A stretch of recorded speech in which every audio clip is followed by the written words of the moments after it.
नमस्कार शेतकरी मित्रांनो, जय सद्गुरू मित्रांनो. एक आनंदाची बातमी आहे जी की भावी मुख्यमंत्री बनणार आहेत. आता मुख्यमंत्री देवेंद्र फडणवीस होणार आहेत आणि त्या फडणवीसांची एक पत्रकार परिषद झाली कालच आणि त्या पत्रकार परिषदेमध्ये आपल्या शेतकऱ्यांसाठी एक आनंददायक बातमी आपल्याला समजली. आता ती बातमी म्हणजे की जे काही शेतकऱ्यांचा उर्वरित पीक विमा होता 2023चा 24चा, तर त्या संदर्भात एक महत्त्वाचा अपडेट बाहेर आलेला आहे. तो काय नक्कीच जाणण्याचा प्रयत्न करणार आहोत, त्यामुळे शेवटपर्यंत बघत जा, स्किप करत नका जा. अजून लाईक केलं नसेल लाईक करा, शेअर करा, सबस्क्राईब करा.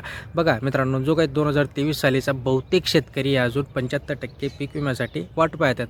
अशा शेतकऱ्यांचं काय प्रॉब्लेम होता, त्यांचं KYCचा सगळ्यात जास्त प्रॉब्लेम होता. आता त्याच्यासाठी त्यांनी सांगितलं की ज्या शेतकऱ्यांचं अजून KYC पेंडिंग असेल अशा शेतकऱ्यांना आम्ही डिसेंबरपर्यंत, म्हणजे डिसेंबरच्या 15 तारखेपर्यंत आम्ही त्यांना तेवढा मुदत देऊ आणि त्याच्यानंतर मग त्या शेतकऱ्यांच्या अकाउंटमध्ये पैसे डिपॉझिट व्हायला सुरुवात होणार आहे. सेम कंडिशन त्यांनी सांगितलं की 2024साठी जे काही शेतकऱ्यांचं अग्रिमसाठी पात्र असून देखील त्यांच्या अकाउंटमध्ये पैसे आले नाही, त्यांनी तेच सांगितलं की सगळ्यात महत्त्वाचा प्रॉब्लेम तिथंच आहे.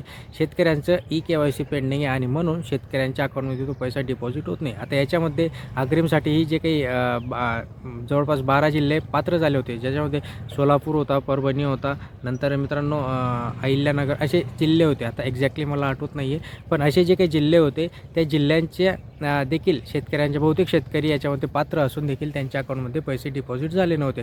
तर देवेंद्र फडणवीस यांनी एकच गोष्ट सांगितली की ज्या शेतकऱ्यांचं याच्यामध्ये पैसे अजून आले नाही आहेत त्यांनी धीर न कसता, त्यांनी न घाबरता शेतकऱ्यांना 15 डिसेंबरपर्यंत मुदत दिली आहे KYC करण्यासाठी. पण त्याच्याही पुढे जाऊन त्यांनी सांगितलं की 1 डिसेंबरपासून याचं अनुदान वाटप सुरू, म्हणजे जो काही पीक विमा आहे तो पीक विमा वाटप सुरू होणार आहे आणि मग ज्या शेतकऱ्यांचं त्याच्यानंतर KYC होईल अशा शेतकऱ्यांच्या अकाउंटमध्ये पैसे डिपॉझिट आम्ही करू, असंही त्यांनी स्पष्ट सांगितलं मित्रांनो. त्यामुळे घाबरायची काही गरज नाही असं आपल्याला आता याच्यातनं वाटतंय.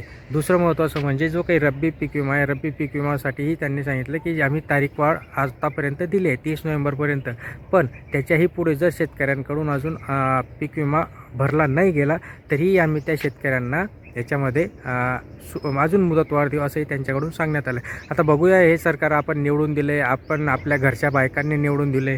कोणी म्हणतो घोटाळा झाला, कोणी म्हणतो काय झालं.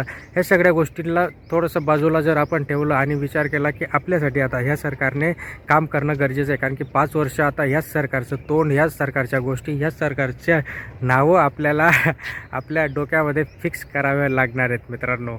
आणि म्हणून आता बघूया, वाटच बघावी लागणार आहे की हे सरकार कधी आपल्या शेतकऱ्यांच्या अकाउंटमध्ये हे जे काही उर्वरित पैसे टाकतं.